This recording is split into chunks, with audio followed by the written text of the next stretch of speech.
Doy la bienvenida a todos. Flashing es un proyecto que cuenta historias de ciudad a través de las imágenes. Llevamos ya varios meses siendo muy insistentes en el tema de movimiento moderno bajo la sombrilla de tiempos modernos y ya hemos hablado de muchos temas que nos interesan a todos y que nos han ayudado a descubrir muchas cosas nuevas, sobre todo en Barranquilla, que viene siendo como nuestra sede principal, pero que a lo largo de todo ese tiempo hemos venido hablando de temas muy universales que estoy segura que nos van a interesar a todos. Y estábamos en Mora con un tema que era precisamente moda. El movimiento moderno no ha sido ajeno a verse reflejado claramente en la moda, y cuando quisimos iniciar este diálogo quisimos invitar a Rocío, que muy amablemente está con nosotros aquí hoy. Si no la conocen, pero estoy segura que la mayoría sí, Rocío es politóloga y se ha dedicado mucho tiempo a estudiar la moda desde unos puntos de vista muy interesantes, y va a ayudarnos a descubrir qué es lo que ha pasado entre la moda, el arte, la arquitectura, o bueno, más bien el movimiento moderno en sí, ayudar a entendernos qué fue lo que pasó en ese periodo de tiempo. Entonces, Rocío, bienvenida, muchas gracias por estar aquí, estoy segura que todos vamos a aprender muchísimo. Gracias de nuevo por aceptar esta invitación y ya oficialmente libre para iniciar con esto. Bueno, entonces a todos buenas noches. No me han citado en esta cuarentena y en pleno periodo digital a estas horas nocturnas, tan nocturnas que les he traído un nocturno que más adelante les voy a compartir de el gran modernista colombiano por excelencia, que es José Asunción Silva. Pero lo voy a dejar para un poquito más adelante. Me parece interesante verme con ustedes en estas iniciativas que de manera recogida, pero con especialidades, se están produciendo alrededor de temas que cuando colindan con la moda, pues resulta como no solamente fascinante abordarlos, sino entendernos en la dinámica constante que la moda ha tenido una vocación interdisciplinar históricamente, ¿sí?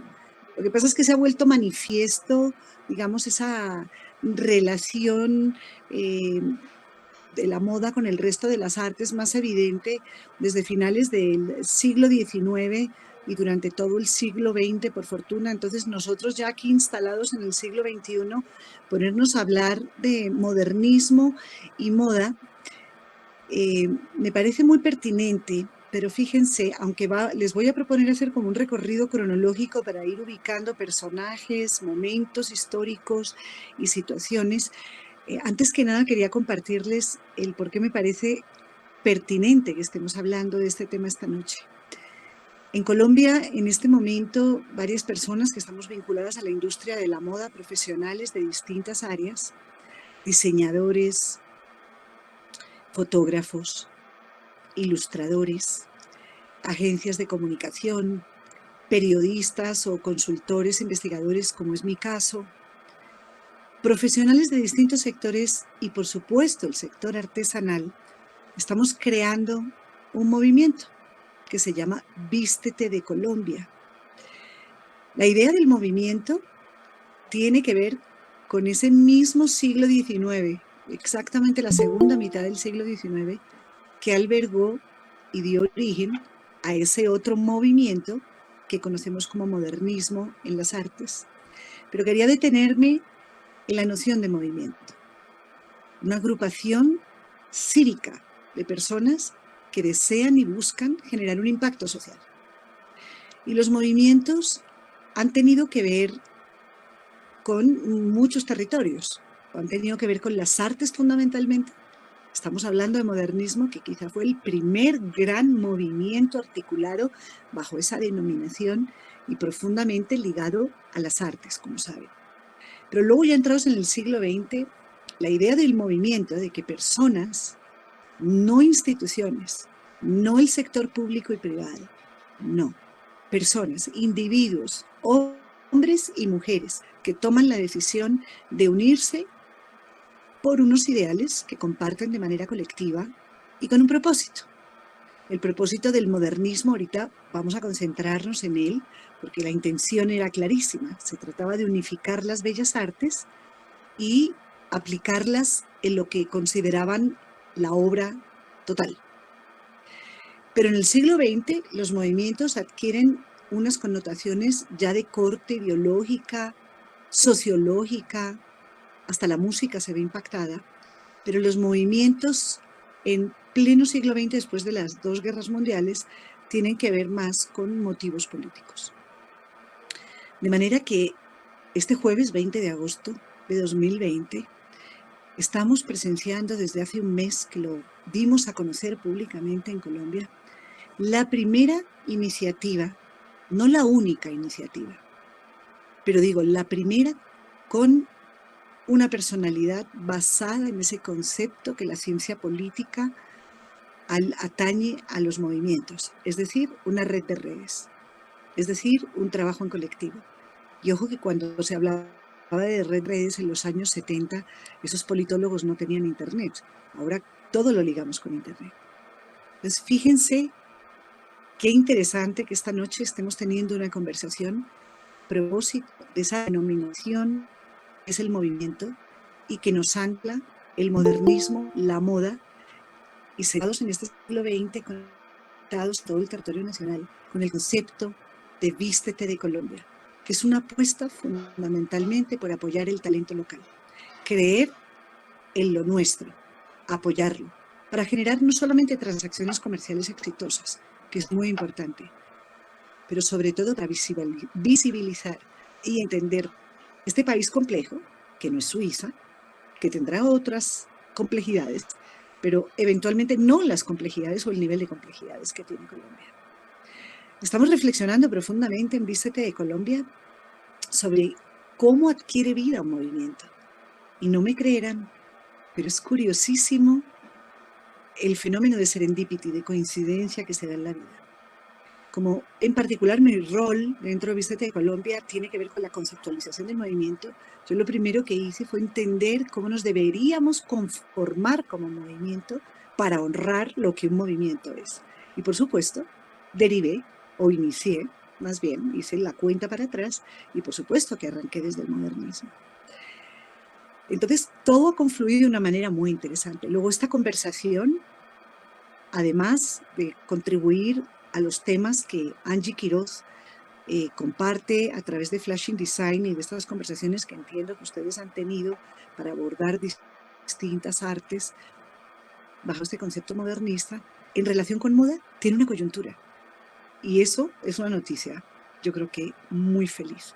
De manera que, si les parece, lo primero es apelar a las letras, porque cuando hablamos de moda, yo siempre observo, digamos, he logrado que la moda se haya convertido para mí en un balcón privilegiado, en un balcón para observar el mundo desde ella y para entender cómo van encajando las piezas y cómo la moda a su vez no solamente interpela al mundo, no solamente lo interpreta y lo refleja, sino que también se enhebra en el mundo. Y ese es el resultado, a efectos generales, de lo que ha pasado con el modernismo y la moda, y lo vamos a ver. Pero como están todas las artes, y hago una reflexión aquí que compartía en un momento un sociólogo francés, cuando planteaba si la moda tenía que pelear por un título. Es decir, están las artes mayores, hay una tradición histórica en el mundo artístico de considerar ciertas artes las artes mayores y otras artes son las menores. Es lo que se ha concebido también con los términos de artes mayores o artes decorativas. El eterno conflicto, inclusive el arte y la artesanía. Y decía este sociólogo francés, la moda, en verdad, no tiene por qué pelear un lugar en el mundo. No se tiene por qué pelear con ningún título nobiliario, no le interesa. Porque al final, todos, psicólogos, sociólogos, historiadores, absolutamente casi todos los profesionales de todas las disciplinas, acaban llegando a la moda. Porque es en la moda donde acaban encontrando también numerosas respuestas a lo que desde sus disciplinas pretenden indagar. Me parece eso interesantísimo y un punto de vista que quiero compartir con ustedes, porque cuando se habla de moda, pues creo que es importante entender los enfoques. Hay 1000 definiciones de moda, desde la latina estricta, donde la moda es modus, en el sentido de la medida, hasta cualquier otra que ustedes quieran, inclusive asociado contemporáneamente solo con la tendencia. Yo me muevo siempre en un territorio en el que intento entender la moda como un punto equidistante entre el comercio y el arte. Y desde ese balcón es que en Silla Verde desarrollamos con un pequeño equipo de trabajo, pero muy valioso, tareas de investigación que tienen que ver con los procesos técnicos, creativos y modelos de negocio de la industria de la moda, pero como les comentaba Angie al principio, entendiendo dos áreas de trabajo, la tradición artesanal y la sostenibilidad. Me voy a quedar con el de la tradición artesanal porque tiene que ver con el modernismo profundamente. Y con esta situación que les digo histórica de estar construyendo de manera colectiva el movimiento Vístete de Colombia y de entender cómo podemos mirar a Colombia en su inmensa complejidad desde la moda, pero a través de todas sus narrativas, la narrativa del diseño, la narrativa de la composición audiovisual, la narrativa que construimos los periodistas o los estudiosos del fenómeno, la narrativa que construye cada persona, cada individuo, cuando toma la decisión de vestirse y adornarse, de manifestar algo. La moda entendida en ese infinito de narrativas tiene que ver en este momento con una reflexión profunda sobre el país artesanal. Ese país que, como decía Richard Sennett, alumno de Hannah Arendt y autor de uno de los clásicos fundamentales para entender el oficio artesano, que se llama Richard Sennett, y que decía, muy importante tener clara una diferencia entre el animal laborens, que es el que trabaja, y el homo faber, que es el que hace. Porque el animal laborens solamente dice cómo se hace. El homo faber se pregunta por qué. Eso tiene que ver con el archipiélago étnico-cultural colombiano, la inmensa tradición artesanal que existe en este país y eventualmente lo poco que hemos sabido mirarlo. Tenemos una entidad de 55 años de experiencia que es Artesanías de Colombia en el país, única en Iberoamérica. Tenemos cada vez más diseñadores de moda comprometidos con el hecho artesano, pero todo eso no es suficiente. Y en Vístete de Colombia, lo van a ver en los próximos días, les estoy dando la primicia aquí, pero vamos a lanzar una campaña, espero que cautive no solamente el corazón, sino la mente de las personas y las comprometa, que se llama Vístete de Origen. La vamos a lanzar en el Foro Horizonte 2020, que transcurre la semana que viene desde Artesanías de Colombia para la audiencia. Pero ahora sí voy a echar toda la película hacia atrás para que nos situemos en la segunda mitad del siglo XIX, donde esa reflexión de Sennett, que es contemporánea, pero tiene que ver con esa época, porque, saben, el siglo XIX, el siglo de la industrialización, el signo fundamental de lo que llamamos la primera revolución industrial. Hoy ya vamos en la cuarta y se supone que estamos entrando en la quinta y nadie le ha puesto nombre exacto. Pero aquella fue la primera revolución industrial. Un siglo que particularmente en Europa tuvo un impacto gigante porque obviamente el derrocamiento del el régimen absoluto a finales del siglo XVIII, el imperio o la consecución y recuperación del imperio en manos de los jacobinos, la aparición de las leyes suntuarias con Napoleón, afectaron profundamente todas las estructuras de la sociedad y en la moda todo eso se había reflejado. Y es en ese siglo XIX donde se empieza a construir esta nueva relación, no solamente con la aparición de la relación entre las personas, la relación entre las instituciones. La sociedad cambió drásticamente. En ese momento apareció lo público y apareció lo privado.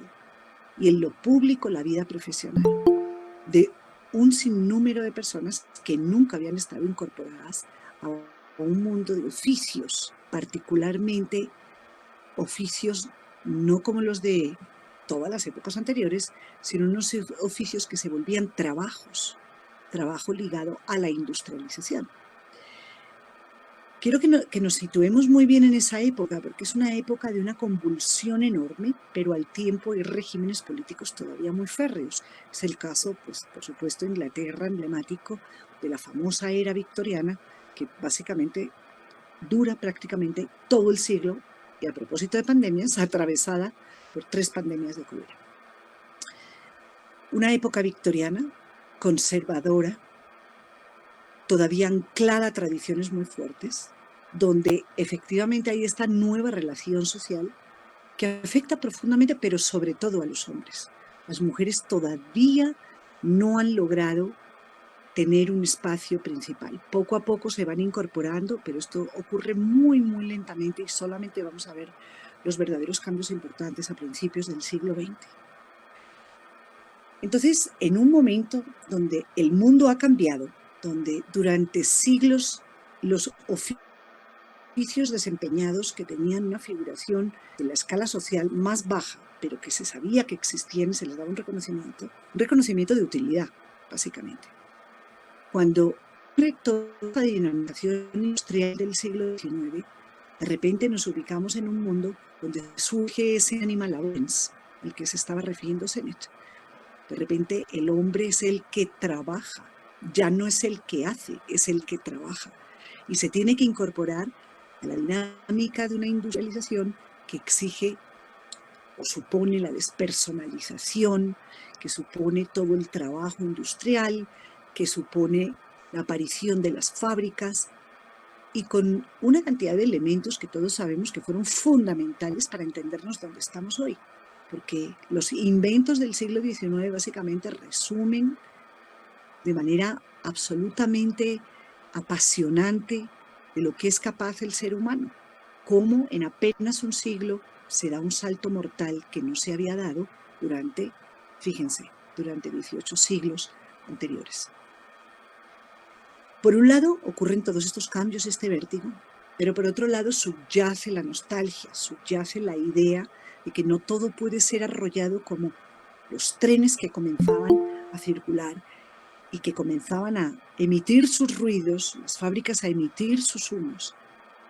No todo eso podía borrar el hecho físico y la importancia social del Homo faber.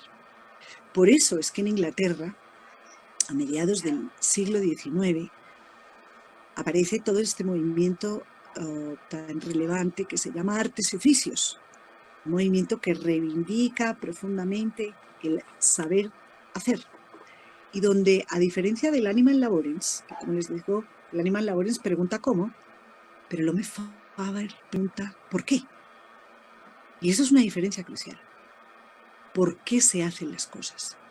¿Cómo se hacen las cosas? ¿Qué sentido tiene? Se le da un nivel de trascendencia desde el oficio, y es el oficio artesano.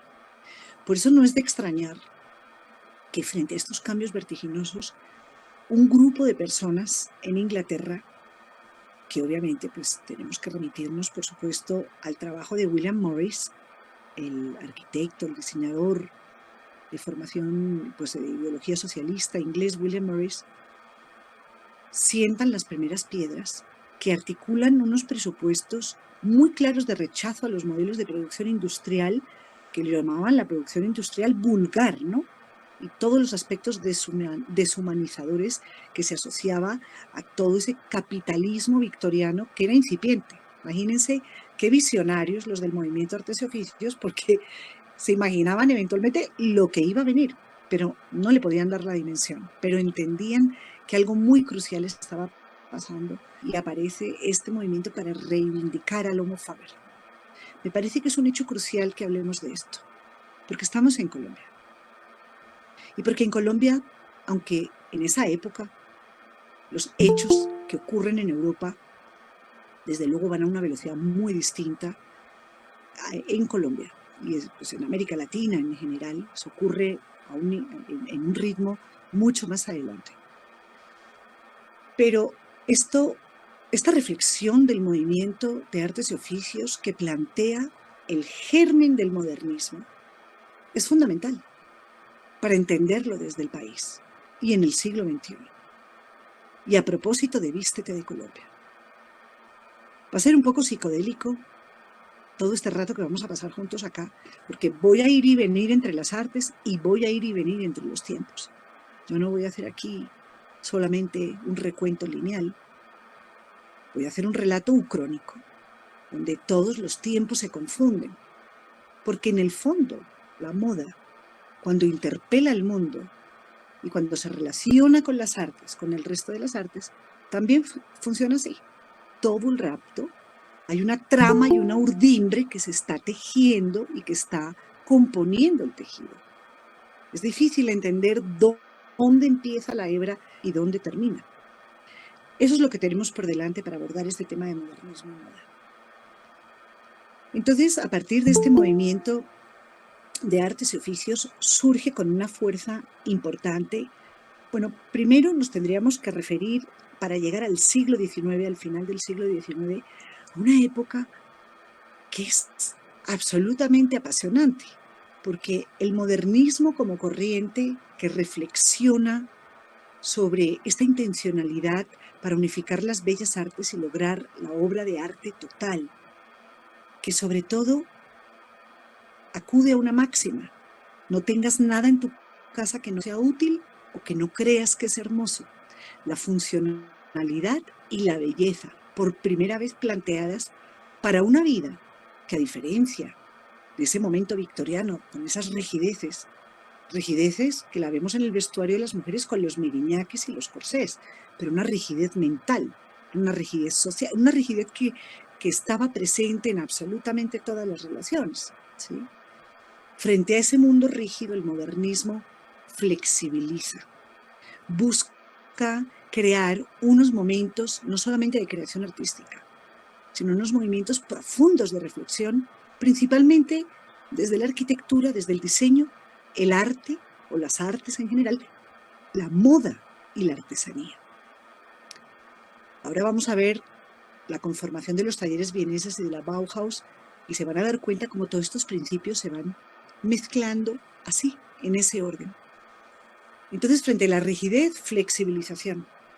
Pero es al final del siglo XIX donde coinciden unos hechos y unos actores y actrices, porque hay hombres y mujeres, hombres más conocidos, que las mujeres estaban silenciadas, y no solamente en el campo literario, pero en la mayoría de los campos, pero sobre todo en el literario, las mujeres escritoras rebeladas frente a la rigidez victoriana, tipo George Eliot, ahí la tienen, cambió su nombre con un seudónimo de hombre, entonces están camufladas. Pero el modernismo lo que hace es no ser un movimiento, y eso me parece también muy interesante para que reflexionemos en nuestro siglo XXI, y si me permiten, porque aquí lo que nos reúne es el tema de moda, de Vístete de Colombia, que me da mucho que pensar. El modernismo no es un movimiento rupturista, y eso es un detalle no menor. Es un movimiento que no busca oponerse frontalmente a lo que está pasando. Lo que busca es encontrar un punto de fuga, lo que busca es encontrar una alternativa, lo que busca es no entrar en conflicto con lo anterior, es proponer una salida. Así sea una salida, si me permiten, como de una óptica, digamos, mágica, hipnotizadora, que no permita ir más allá. El famoso efecto Fata Morgana, si lo conocen, ¿sí? Cuando la línea de horizonte se confunde. Pero es un movimiento que logra contagiar los espíritus para revertirlos en la creación de las disciplinas que les mencionaba, pero también en una reflexión profunda de cómo nacer y ser. Y cuando hablaba de las personas que son fundamentales en ese final del siglo XIX, yo digo, cuando a uno le preguntan, a veces de manera pues, casual, anecdótica, a mí eso que me pregunten qué te llevarías a una isla desierta no me llevaría nada y me aburre la pregunta profundamente, me parece como banal.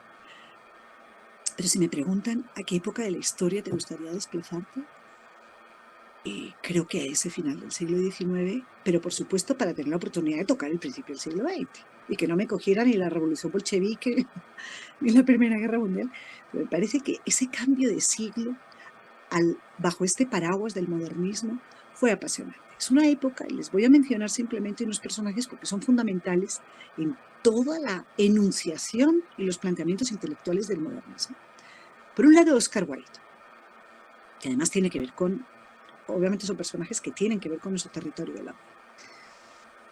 Gran escritor, lengua ácida, viperina, bárbaro, elegantísimo y creador de un estilo que, si bien lo comenzaron desde 1830, pues antes, desde Worth para adelante, y lo encarnaron muy bien Baudelaire, el propio Honoré de Balzac, como escritores, pero además como firmes defensores de la idea de la belleza como algo profundamente valioso hacia afuera, la construcción de una estética. Y Oscar Wilde, pues todos sabemos, es el último dandy, considerado el último dandy. Creo que no lo ha destronado nadie, por mucho Timothy Chalamet que tenemos ahorita, o Harry Styles, perfecto, pero creo que todavía nadie, ninguna alfombra roja contemporánea ha conseguido desbancar de su título a Oscar Wilde. Él se escribió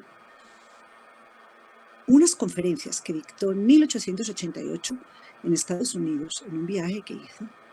Es quizá de los textos menos conocidos de él, que los muy conocidos, Dorian Gray, en fin, todo lo que quieran, eso seguramente pues siempre han estado, digamos, en el foco. Pero para efectos de nuestra conversación del modernismo y de esta reflexión sobre la importancia del Homo Faber, Oscar Wilde se escribió un librito que se llama Las artes y el artesano, que recogen esas conferencias dictadas en 1888 en Estados Unidos. Les recomiendo mucho leer. Se llama Las artes y el artesano. Y él, básicamente, lo que le hace de una manera muy inteligente y muy bárbara, porque tenía una lengua, como les digo, absolutamente viperina, le hace un reclamo muy fuerte a todos sus colegas de la época, a los considerados artistas. No solamente a los escritores, no solamente a los poetas. Le hace reclamo a todos los artistas, los arquitectos, los escultores, todos los pintores, todos los que se consideran hijos de las artes mayores. Les hace un reclamo espantoso diciéndoselo a sí mismo. Y ese es el texto de Las artes y el artesano. Y les dice, ustedes van a consumir, van a acabar su vida sin entender que si no se unen con los artesanos, unos y otros vamos a perecer. Hoy más que nunca tenemos que volver al lugar donde los artistas y los artesanos estamos unidos. Aquí nadie es, tenemos una misión conjunta. Es una reflexión bellísima sobre todos los oficios artesanos desde la Roma, pues desde la Grecia clásica, la Roma, la civilización romana en adelante, de cómo los artesanos lograron dotar de un espíritu concreto al pueblo, en unión con sus gobernantes y con los artistas.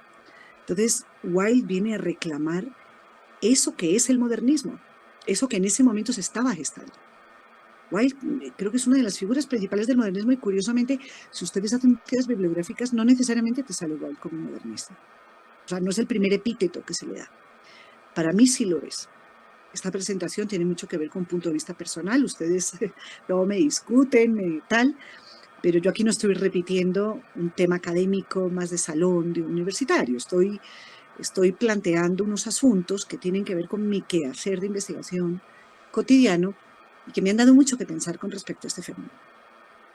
Eso que dijo Wilde, de hacer ese llamado de atención a que artesanos y artistas se unieran para no perecer, lo ponía en esos términos tan dramáticos. Pereceréis si unos y otros os olvidáis de cada uno respectivamente. Porque años más tarde, muy poquito después, en 1919, cuando Walter Gropius, en Weimar, en Alemania, funda la Bauhaus, él tiene unas palabras bien interesantes porque dice, arquitectos, escultores, pintores, debemos regresar al trabajo manual.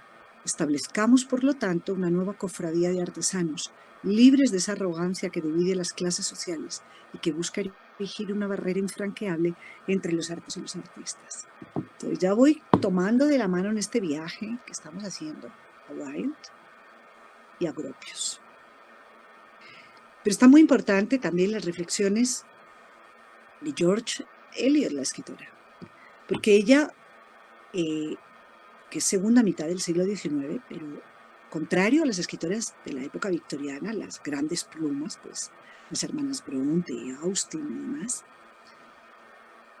la particularidad de George Eliot es que, sin desconocer la pluma, la calidad de la pluma narrativa de Jane Austen, de estas grandes escritoras victorianas, sin embargo, se revela profundamente contra las tramas de ellas, las que plantean este ambiente bucólico de las mujeres que no se dejan, derrumbar por absolutamente nada, donde todo sucede en un estadio de romanticismo y de cierto nivel platónico, que es muy propio de la percepción de lo femenino en este momento del modernismo, pero que para efectos de la literatura victoriana, lo de George Eliot es una voz disidente que además clama por algo que el modernismo en el fondo dejó sembrado, y es un no a la rigidez, ¿sí?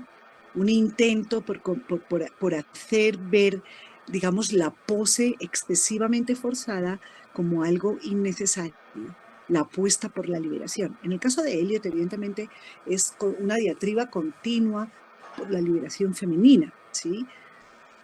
Aunque en términos contemporáneos no es que fuera una escritora feminista, digamos, como la llamaríamos hoy en día, pero sí lo es.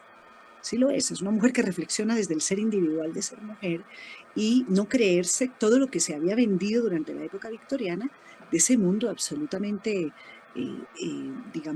sólido y estancado que suponía el derredor que tenía que ver con esta época. Luego viene Virginia Woolf en el mundo de la literatura y aparece en Colombia un modernista por excelencia, que es José Asunción Silva, pero quería leerles un fragmento primero de otro latinoamericano modernista por excelencia, que es Rubén Darío, que es la canción de Otoño en Primavera, que dice: cuando quiero llorar, no lloro, y a veces lloro sin querer, y las demás, en tantos climas, en tantas tierras siempre son, si no pretextos de mis rimas, fantasmas de mi corazón. En vano busqué a la princesa que estaba triste de esperar. La vida es dura, amarga y pesa. Ya no hay princesa que cantar. Mas a pesar del tiempo terco, mi sed de amor no tiene fin. Con el cabello gris me acerco a los rosales del jardín. Juventud, divino tesoro, ya te vas para no volver. Cuando quiero llorar no lloro, y a veces lloro sin querer. Mas es mía el alba de oro. Estos versos magistrales de Rubén Darío, que creo que los hemos escuchado, votado, repetido, aprendido, pero que son tan impactantes, su última estrofa siempre: juventud, divino tesoro, ya te vas para no volver. El modernismo, no siendo rupturista, sí tiene nostalgia, y tiene nostalgia, como les decía, por lo que reivindicaba el movimiento de artes y oficios, por unas épocas en las que el homo faber era alguien muy importante, donde la persecución de la belleza, por la belleza misma, pero además dotada de un elemento de utilidad para socializarla, para que ingresara al hogar de las personas. No hay movimiento quizá más, de mayor impacto social, si me lo permiten, no solamente artístico, pero de mayor impacto social que el modernismo. Porque ahora se nos llena a veces la boca hablando pues utilizando esa noción de la democratización de la moda, por ejemplo, ¿no? Que a mí me parece que considero que está llena de trampas, ¿no? Porque creemos que eso justifica todo, y ha justificado y viene justificando la construcción de un esquema de moda en términos industriales muy infame, con unas características que ustedes conocen a través de la moda rápida y de todo este tema de producción enloquecida y vertiginosa que está causando unos estragos ecológicos, sociolaborales y de no buenas transacciones comerciales. por lo menos no justas, no éticas. En cambio, esta reflexión sobre la importancia del hecho artesano, del hacer con las manos, crear belleza, tener paciencia, como dice Richard Sennett, entender el silencio del hogar artesano, se vuelve como el gran motor que en el modernismo comienza a liberar las almas. Y comienza a liberar las almas de una manera pues fascinante. Yo les voy a compartir acá, si les parece, una pequeña presentación para hacer un recorrido visual mientras les voy contando con estas cosas. Y es este reto del que estamos hablando, de la moda en los tiempos modernos, que tiene que ver básicamente con otro personaje que quiere unir de la mano a Oscar Wilde y a Gropius y a tantos otros que están en esa época. Pero Poiret, para efectos de moda, es un punto de escisión, clarísimamente. A veces, yo no sé a ustedes si les pasa, pero es tan fácil leer las biografías, es tan fácil cuando lees los libros de historia, o de historia de la moda estoy hablando, y esa reconstrucción biográfica que se hace de los personajes, que con 3, 4 pinceladas, aunque el texto sea muy riguroso, te dicen, sí pudo hacer esto, esto y esto, pero no logró esto y esto y esto y esto y esto. Y yo siempre digo, ¿por qué el énfasis está en lo que pudo y lo que no pudo? ¿Por qué no hay un énfasis en los procesos? Porque para que el señor lograra hacer lo que pudo, tuvo que haber pasado por infinidad de momentos y de situaciones, que eso es a mí particularmente lo que me interesa saber. No que no pudo lograr algo. De Paul Poiret se dice algo muy fundamental, que efectivamente liberó del corsé a las mujeres. Por otro lado, se inventó los famosos pantalones, los pantalones bombachos para las mujeres, que luego se cansaron las mujeres de ellos porque he leído muchos textos muy simpáticos sobre eso, porque él a veces, son esos pantalones de tiro largo, ¿correcto?, que permitían a las mujeres pues sentirse mucho más sueltas, ya falda, por fortuna, por supuesto ya no hay miriñaque, ya no hay corsé, Paul Poiret ha logrado quitarlos, pero esos pantalones al final acaban mandados a recoger porque parece ser que ese tiro largo en los tobillos, a veces cuando llegaba muy bajo, pues incomodaba también mucho el caminar, pero eso es una anécdota. Pero Paul Poiret, como lo hiciera un poquito en simultánea con el Mariano Fortuny, que es otro de los, digamos, de los referentes de esta época para la moda fundamentales, tienen dos cosas que me parece también muy importante para reflexionar desde el modernismo. La liberación de los espíritus, esos puntos de fuga a los que aludí al principio, se manifiestan en Paul Poiret con esta idealización, pero este gusto apasionado por lo exótico y por lo oriental. En su caso fue Turquía. En el caso de Mariano Fortuny, que es este pintor, digamos, una especie de pequeño Leonardo da Vinci catalán, emigrado a Venecia, donde vivió luego ya toda su vida ya en un fabuloso palacio, donde trabajó e hizo su famoso Delfos, el traje, el vestido de tela multiplicada de seda en la técnica japonesa tan compleja, que luego Issey Miyake pues ha convertido eso en una marca y un ADN muy particular, aunque poco se le reconoce a Fortuny ser el originador de eso. Fortuny, como Poiret tenía en Turquía toda esa aspiración y la trasladó a su atelier en París en sus grandes fiestas para los cuales hacía todos estos fabulosos ropajes. De hecho, ahí ven a la izquierda el primero, que tiene que ver mucho con el mundo árabe, y el famoso pantalón del que les hablaba. Fortuny, perdón, un segundito, discúlpenme, esto no nos está interesando. Fortuny, por su lado, tuvo esto, pero con Japón. De Japón, de Oriente, se han enamorado históricamente desde los romanos hasta acá. Y sigue habiendo gente enamoradísima, por fortuna digo, ¿no?, pero por la civilización oriental, especialmente la japonesa. En Japón, Mariano Fortuny, que se tomó la molestia de, como hicieron los romanos antes de abrir la ruta de la seda, en la propia ruta de la seda, hizo lo mismo, hizo varios viajes a Japón y le logró convencer a los maestros japoneses para que le enseñaran la técnica del multiplizado de seda. Y si lo tienen en la memoria, el Delfos, creo que es un punto que no podemos olvidar, el cambio profundo que hay sobre el reconocimiento del cuerpo femenino en esa época victoriana, en esa época donde el modernismo lleva este nuevo aire. El Delfos es una de las mejores representaciones de esa época, porque las mujeres cuando llegaban a la casa, con los miriñaques, con esa profusión de faldas, de enaguas, de pololos y de piezas de vestuario, que no se habían podido sentar en todo el día, tenían problemas de salud, pues ustedes saben, no podían ir al baño, la cistitis era una cosa terrible en esa época. Cuando se quitaban todo eso, las mujeres se ponían un gown, un vestidito sencillo, como un camisoncito para estar en casa. Y él interpreta muy bien eso, a finales del siglo XIX, cuando hace el Delfos y le propone a la mujer como un vestuario exterior para salir a las fiestas, por primera vez esta pieza de seda pegadita al cuerpo, absolutamente ligera, multiplizada.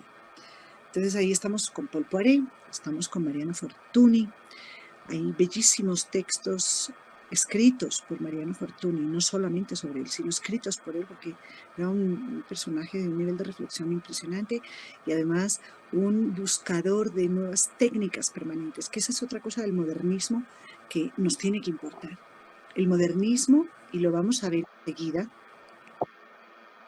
aquí porque no, vamos a ver. Perdón, aquí se me coló a Klimt, que ahorita vamos a él, y aquí simplemente el paralelo con Galiano, simplemente para que podamos hacer un viaje interesante, así en plan psicodélico como les estaba planteando, de cómo Poiret es tan esencial en la historia de la moda, por todo lo que estamos hablando, que por supuesto a un personaje como John Galliano entendió muy bien, muy bien, cómo debía al frente de la casa Dior hacer propuestas que retomaran, y esto es un homenaje pues, al vintage Poiret, pero desde la casa Dior, importantísimo. Vamos a ir avanzando en estos años tan cruciales, cuando Virginia Woolf está creando la habitación propia que libera a la mujer, en el mundo interior de la mujer, ella encerrada en su mundo y en su propia locura, pero tan capaz de crear un mundo propio para lo femenino desde la literatura.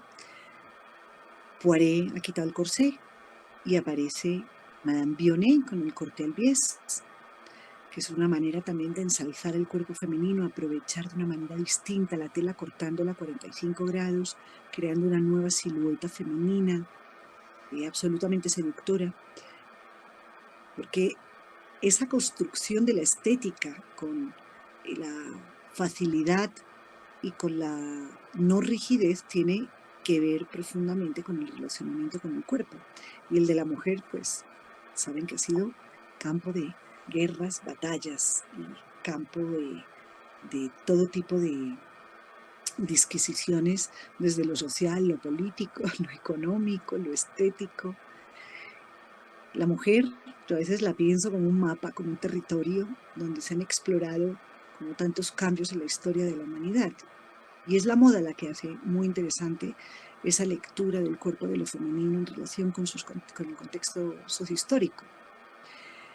En esa época de Madame Vionnet, que está abriendo su taller, que está haciendo su traje al bies, aparecen los talleres vieneses, pues especialmente fundado por este señor Joseph Wilmer Bisgrill, que lastimosamente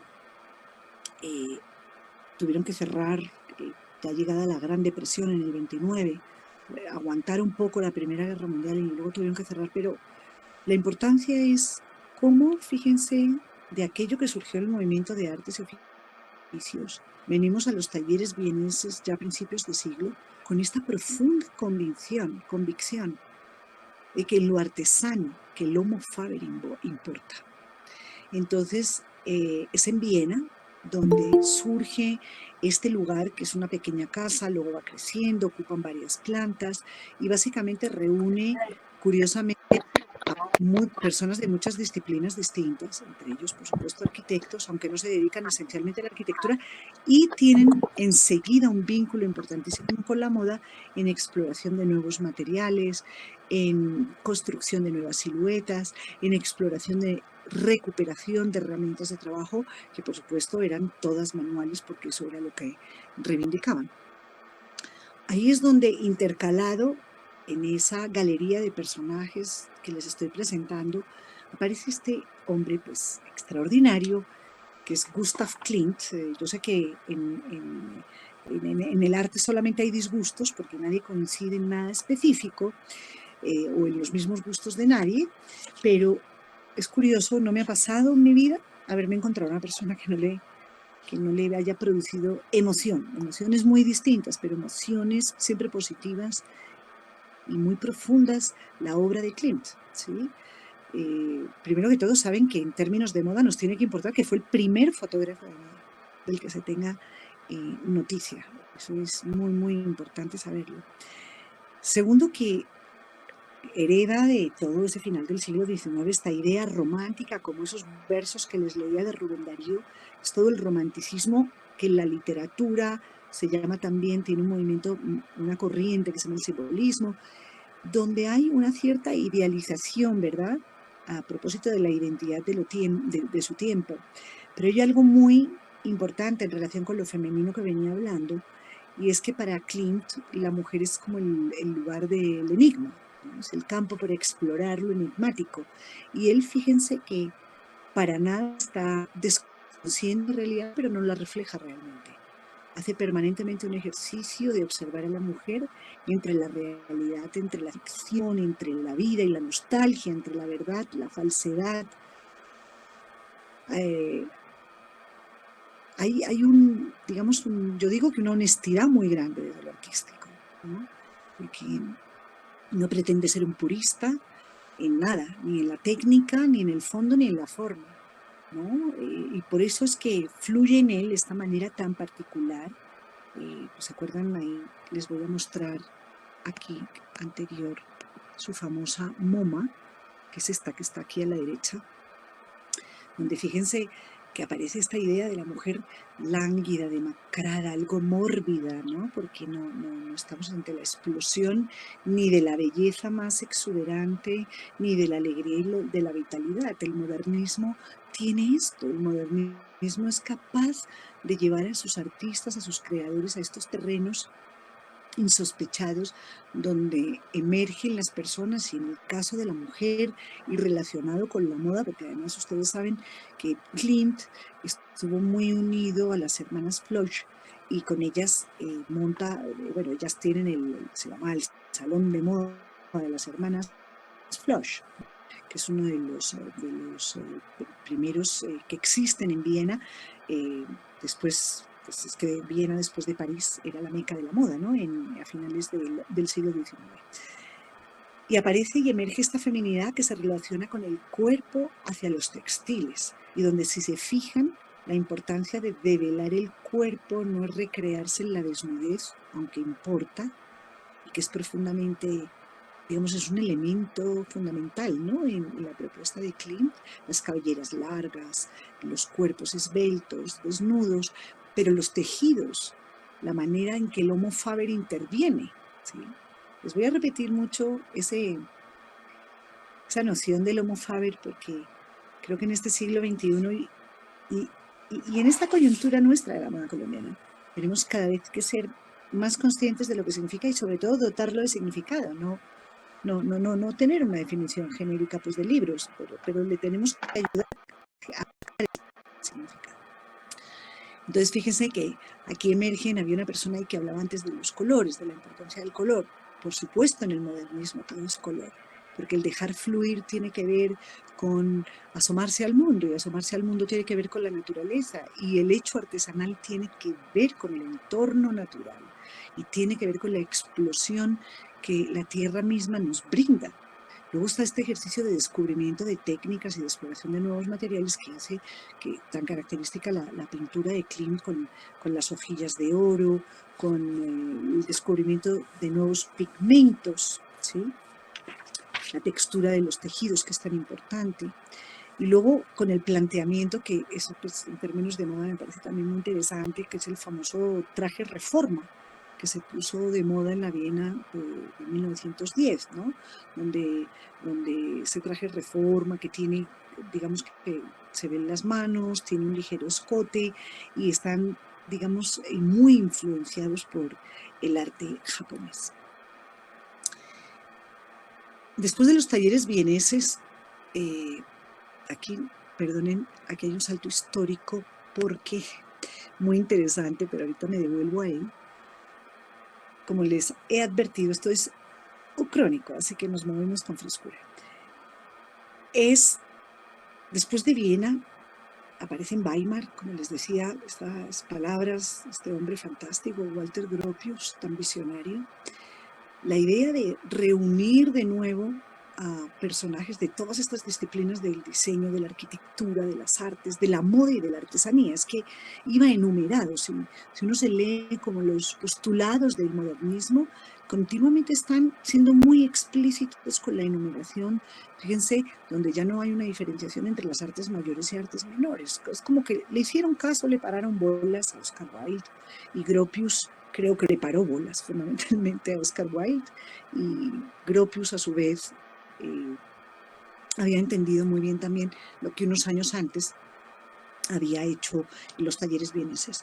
Pero entonces viene todo este fenómeno de la Bauhaus, donde hay un replanteamiento profundo de la relación que las artes tienen entre sí, de la relación de los creadores con el arte, pero una cosa más interesante todavía, de la relación que el arte tiene con el entorno y con los contextos.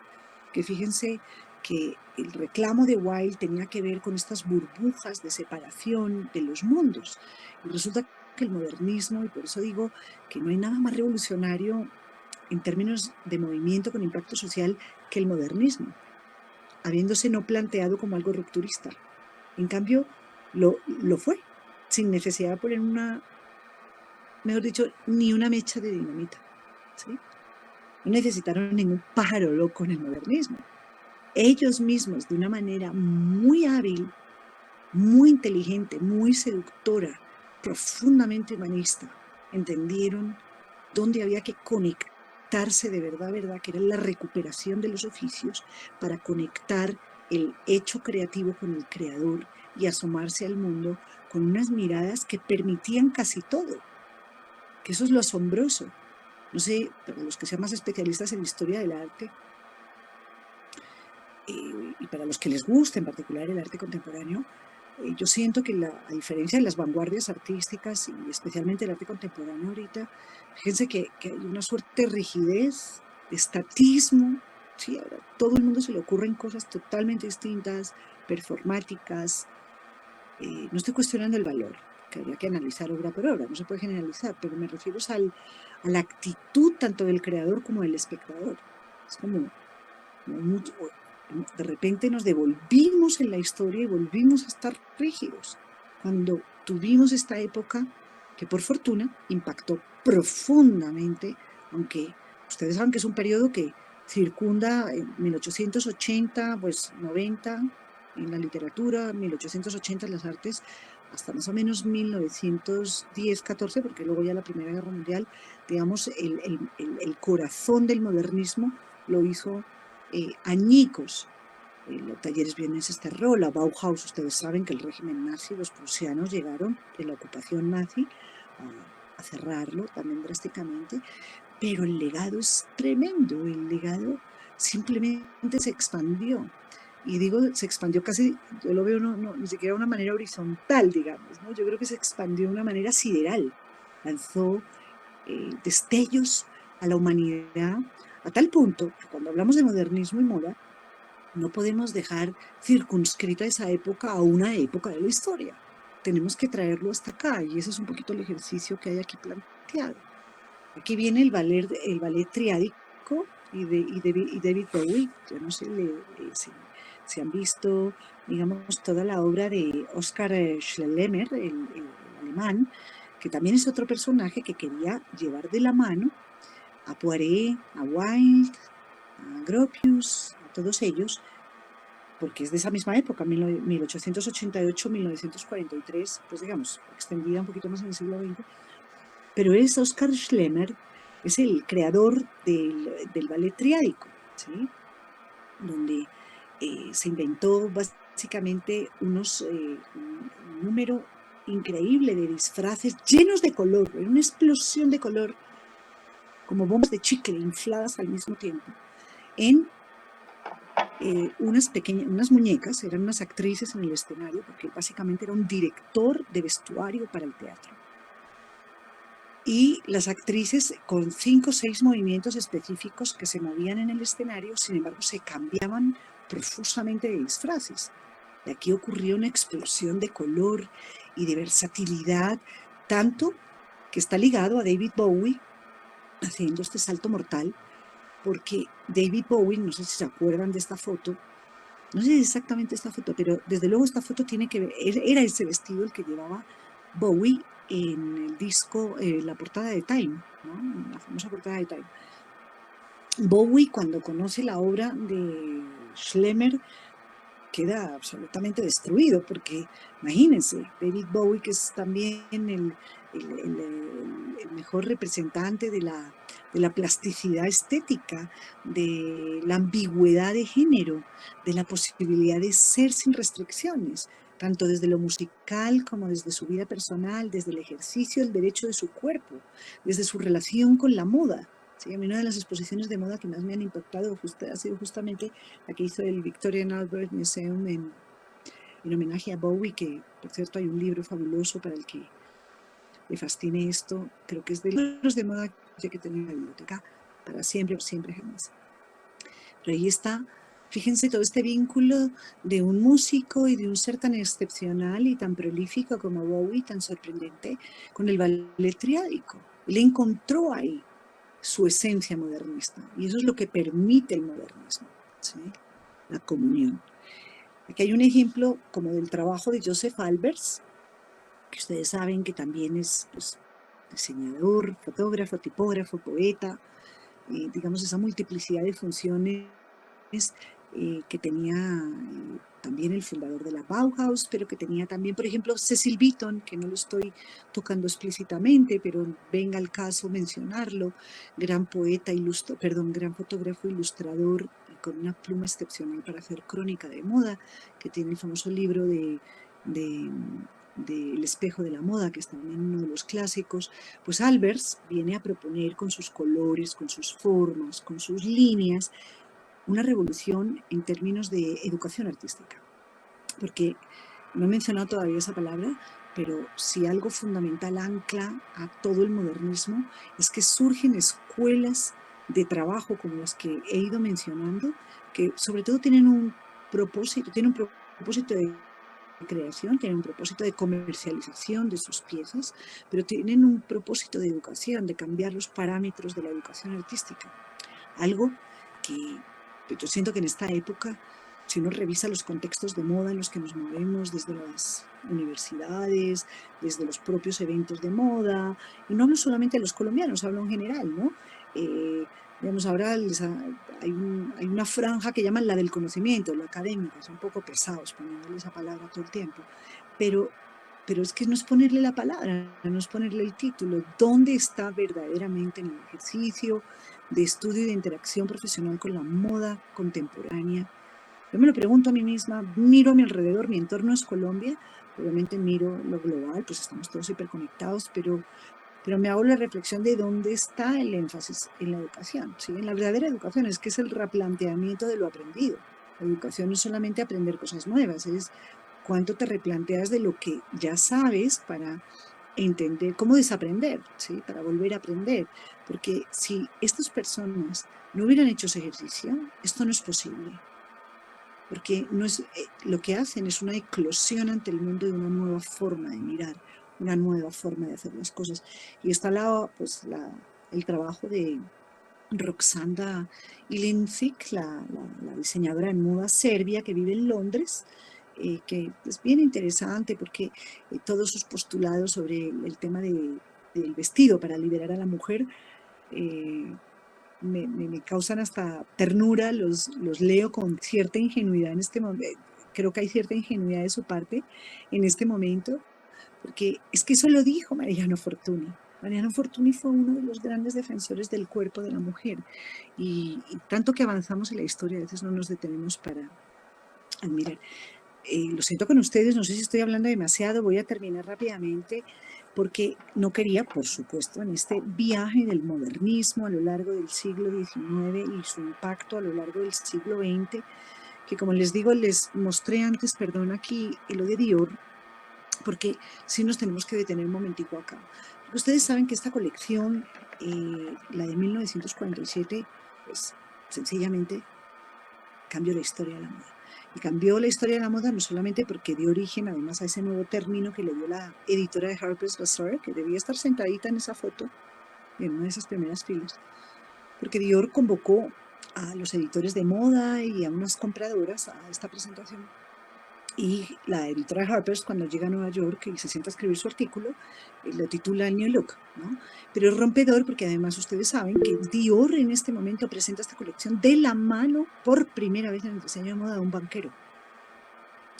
Que esa es una figura que ahora se nos hace familiar porque existe el grupo Arnault, el Louis Vuitton, Montmorency, en fin, tenemos todo el grupo Kering, o sea, ya sabemos que la banca privada y los fondos de capital, perdón, las bancas de inversión y los fondos de capital privado están inmersos en el mundo de la moda y la han convertido en esa otra cosa que es desde los años 90 y que ya dejó de ser lo que era antes, para bien y para mal. Pero eso es otro tema. Pero en esta época Dior viene a recoger y a reflejar desde el modernismo un icono muy interesante, que es la apropiación de la arquitectura para la moda, que luego lo hace Gianfranco Ferré muy bonito, ¿no? De años más tarde, pero que es como casi que el referente más importante de entender cómo la moda tiene una conexión profunda para entender la composición de las formas, la comprensión del entorno, el relacionamiento, digamos, de los tejidos con la piel, que es en arquitectura la construcción, perdón, la elección de materiales en las construcciones, ¿no? Yo veo, por ejemplo, este New Look y veo el trabajo luego más adelante, en los años 90, tan apasionante de los japoneses de Yamamoto y demás, y es inevitable luego no ligarlo con Zaha Hadid más adelante y lo que ella ocasionó también en la arquitectura. Entonces, fíjense que el modernismo lo que permite es una plasticidad, un flujo de conectividad y además es un flujo de conectividad hermosísimo, me parece, porque no es cerrado, no es de canal del deber ser, de cómo se deben hacer las cosas, es de la simpatía natural, o de la empatía quizá, fíjense, de la empatía natural. Tengo que pensar un poquito sobre ese término, pero se me ocurre ahora mencionarlo, de la empatía natural entre las artes. Y entonces, en ese fluir, pues aparecen cosas como tan interesantes como esta. Bueno, aquí están, esto es bien bonito porque fíjense que aquí la casa pues, le hace homenaje al modernismo explícitamente en una colección que se presentó, aquí no tengo la del 2009, porque la del 2009, busquen la de Dior del 2009, que es así, es impresionante en términos de homenaje. Y pues, ¿cómo no terminar con la moda colombiana? Porque a propósito de este de intercalar las artes, como preámbulo la moda colombiana, les voy a leer, ya que estamos de noche, el nocturno, unos versos del nocturno de José Asunción Silva, que es, como les digo, el modernista colombiano, pues de referencia. Dice, una noche toda llena de perfumes, de murmullos y de música de alas. Una noche en que ardían en la sombra nupcial y húmeda las luciérnagas fantásticas. A mi lado lentamente contra mí ceñida toda, muda y pálida, como si un presentimiento de amarguras infinitas, hasta el más secreto fondo de tus fibras, se agitara. Por la senda que atraviesa la llanura florecida caminabas, y la luna llena, por los cielos azulosos infinitos y profundos, esparcía su luz blanca. Estos siguientes versos que les voy a leer, por si no lo han hecho sin querer, escúchenlos mirando las imágenes que les puse ahí de las diseñadoras colombianas. Por los rayos de la luna proyectadas sobre las arenas tristes de la senda se juntaban, y eran una, y eran una, y eran una sola sombra larga, y eran una sola sombra larga, y eran una sola sombra larga. Esta noche, solo, el alma, llena de las infinitas amarguras y agonías de tu muerte, separado de ti misma por la sombra, por el tiempo y la distancia, por el infinito negro donde nuestra voz no alcanza, solo y mudo, por la senda caminaba. Es que es preciosísimo, pueden seguir su lectura. Pero les proponía mirar las imágenes, les seleccioné entre la propuesta que desde hace 38 años creadores de moda colombiana están haciendo tan interesantes, desde los 80 fundamentalmente aquí en Colombia. No es fácil elegir no solamente apuestas de moda interesantes, que como decía Grace Coddington en su biografía, la ex, pues quien trabajó tanto tiempo con Anne Wintour en Vogue y fuera la estilista y la directora creativa de Vogue, ella hablaba siempre que en moda, lo que ves, si no corre la verja, no está funcionando. Aquí les he elegido, yo me aplico ese criterio. Me quedé con ese concepto de Grace Coddington siempre que voy a un desfile o que presencio una colección. Ahorita en Colombia Moda Digital asomada a las puestas en escena digitales, intento que el ojo esté limpio, no tener prejuicio para absolutamente ninguna marca, ni por su trayectoria, ni por absolutamente nada, pero entender si están corriendo la verja para algún lado. Siento que estas 4 marcas corren la verja y en ese sentido responden a los postulados del modernismo. Y responden desde varios ángulos. Responden desde la fluidez del manejo de los tejidos, el descubrimiento del cuerpo y la exploración del cuerpo en una cierta desnudez, la no exaltación de la mujer necesariamente como alguien voluptuoso, excepcionalmente bello y extraordinariamente vital, rebosante de alegría, ¿no? Son mujeres que transitan por la vida, esa es la apuesta estética, además de sus campañas, de sus lookbooks. Es el caso a la izquierda de Priya, que es una marca de una trayectoria corta, muy elocuente, muy impresionante a mi juicio, porque con un clarísimo concepto de modelo de negocio anclado a la comprensión del Homo Faber, se fue para Boyacá para construir una marca de lujo con materiales absolutamente nobles, lana alpaca, cashmere, seda, linos, organza, acompañado del rescate de todas las piezas de crochet que laboriosamente las señoras boyacenses, ya muy mayores en los pueblos, han empleado toda la vida para hacer carpetitas, servilleteritos, piecitas, ¿sí? Cositas en crochet para la casa. Está la habilidad técnica que tienen, pero si van a quedar en el pueblito vendiendo de a mantelito, ¿cierto?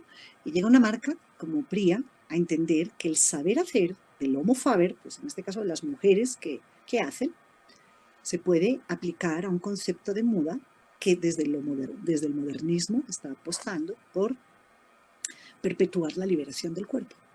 Además que en un país de tradición estética muy marcada por el narcotráfico, como Colombia, ustedes saben, ¿no? De tantas décadas, esa liberación del cuerpo, he elegido 4 diseñadores que de frente liberan el cuerpo, que me parece que es un elemento contestatario en el sentido modernista, no es rupturista, ellas no se van en contra de nada, yo nunca les he escuchado nada semejante, pero sin embargo tienen toda una propuesta que nace de la fluidez, de la comprensión de las artes, del hecho artesano, de la reflexión de lo lúdico como un momento fundamental para el acto creativo. Entonces luego tienen, por ejemplo, MEF arriba, que parecen unas sirenas en Gaza, en algo que no es tan identificativo de la marca, pero las escogí porque tienen, sí está, digamos, está escogido de una manera hábil porque se refiere a una de sus últimas apuestas, de muy sofisticadas, pero tiene que ver con este concepto también de la gasa envolvente que desnuda y no deja ver, ¿sí? Y desnuda y deja ver al tiempo. Es muy Klimt, si se dan cuenta.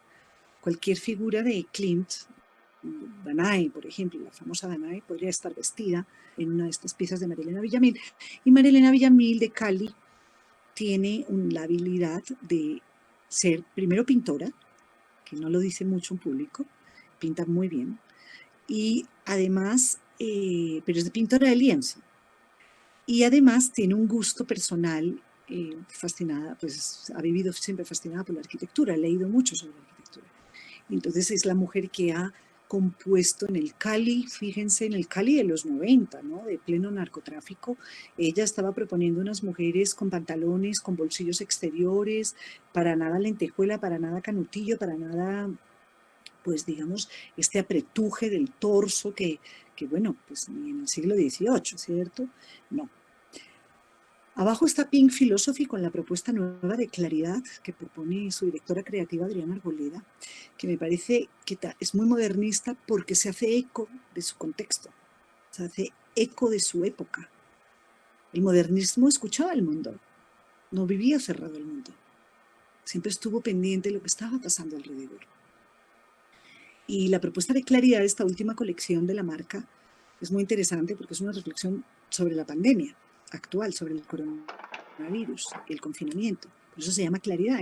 Y hay un ejercicio literario en torno a esta colección de la escritora Lina Botero con una prosa poética como muy acertada para acompañar la presentación de esta colección que permite darle aire también a la propuesta de moda y a entender cómo el fluir dentro de una pieza de moda vestimentaria, como la llaman también en los estudios académicos, aparece como el lugar donde se puede refugiar el cuerpo, donde puede ser.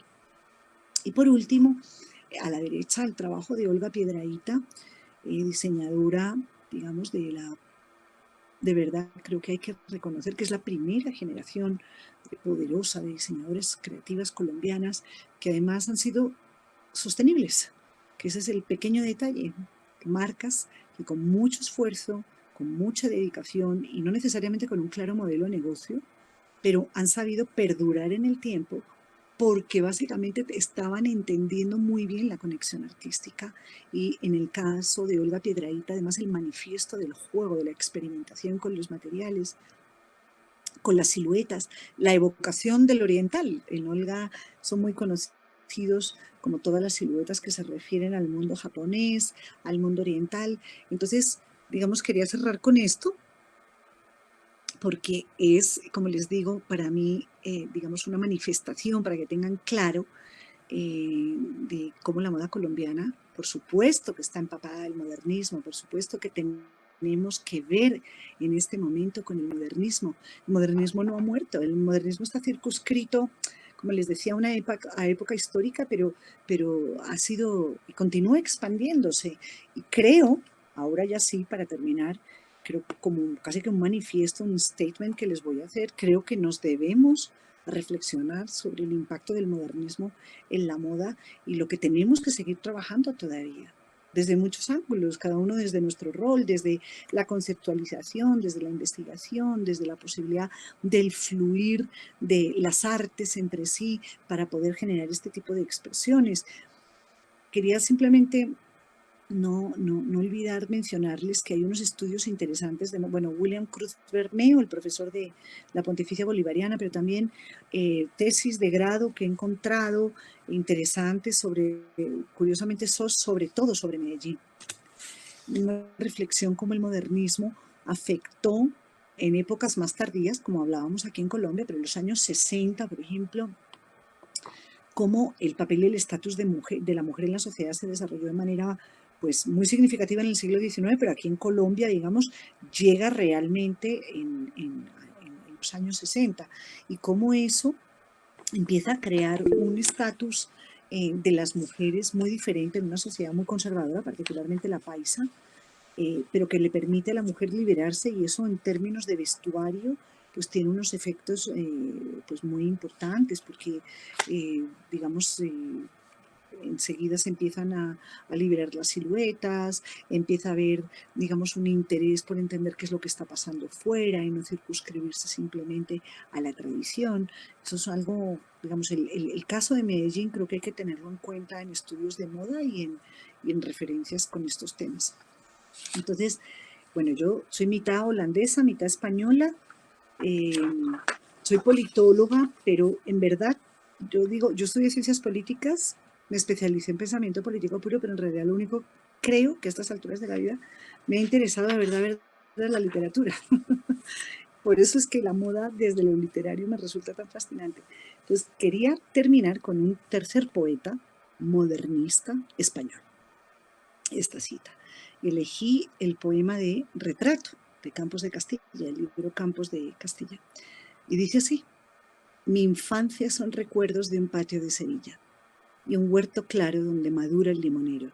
Mi juventud, 20 años en tierras de Castilla. Mi historia, algunos casos que recordar no quiero. Ni un seductor mañara, ni un bradomín he sido. Ya conocéis mi torpe aliño indumentario. Mas recibí la flecha que me asignó Cupido, y amé cuanto ellas puedan tener de hospitalario. Hay en mis venas gotas de sangre jacobina, pero mi verso brota de manantial sereno, y más que un hombre al uso que sabe su doctrina, soy, en el buen sentido de la palabra, bueno. Adoro la hermosura, y en la moderna estética corté las viejas rosas del huerto de Gonzaga, mas no amo los afeites de la actual cosmética, ni soy un ave de esas del nuevo Gaitrina. Parece fantástico, espero que lo hayan disfrutado. Ahí están esos versos de Machado para que tengamos un final de noche Súper espolvoreado interesante de este risa. final de noche. Muchas gracias, Rocío. Yo creo que es un placer escucharte, así como nos han ido comentando aquí por el chat. Son muchas las referencias, las cosas que podemos tener en cuenta para ilustrarnos sobre este tema. De verdad que mil gracias. Nos vamos con muchísima información. Sé que hay gente que quiere hacer preguntas y los invito a que las hagan. Pueden escribirlas en el chat o pueden abrir su micrófono y las hacen libremente. Sé que por aquí habían personas que habían escrito un par de preguntas. Por Yo, aquí. yo tengo una, yo tengo una pregunta. Usted dijo que es de los Países Bajos. ¿Su padre o su madre? Mi madre